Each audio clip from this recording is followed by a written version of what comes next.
हमारी भी कचरे की फीस कैस्को वाले ले लें। उसके ऊपर सर प्रोग्रेस चल रही है, कैस्को की तरफ से थोड़ी रेजिस्टेंस है। हमने उनको कहा है कि यार आप इसमें 7% 10% अपना हिस्सा काट लें, जो आपकी कलेक्शन कॉस्ट है, जो कलेक्शन के ऊपर आपका खर्चा आना है, लेकिन आप हमें बाकी करें तो हमारी सर्विसेज बहुत इंप्रूव हो, उसमें हम काम कर रहे हैं। डोर टू डोर कैसे आप कलेक्ट करेंगे? सर हमारे बंदे हर रोज सुबह घर के बाहर जाएंगे, घर का जो कचरा है वो उठाएंगे और वो खुद अपने तौर पर डिस्पोज करेंगे। अभी ये है कि हर घर का मुलाजिम जो है वो अपने घर का कचरा उठाता है, वो सड़क के ऊपर, नाले के ऊपर, खाली प्लॉट के ऊपर, साथ वाले खाली प्लॉट के ऊपर, ग्रीन एरिया के ऊपर फेंक के चला जाता है।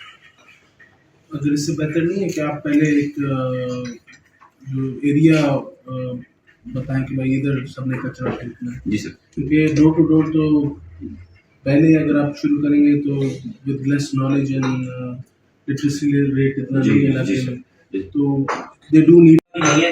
मेरा ख्याल है कि 200 मिलियन में बन सकता है एक अच्छा इंसिनरेटर जो है वो ऊपर से काला धुआं भी उसका नहीं डेंजरस होता, अच्छी क्वालिटी का इको फ्रेंडली बन सकता है। अगर आप कहेंगे तो हम इसको भी 600 किलो सर डेली बेसिस पे करता है, इतना ही सर हमारा क्रिएट हो रहा है। लेकिन जरूरत ये है कि हमारे हर बड़े हॉस्पिटल के अंदर एक एक इंसिनरेटर सेपरेट हो और एमसीक्यू का अपना भी एक इंसिनरेटर हो। एक इंसिनरेटर उन्होंने खुद लगाए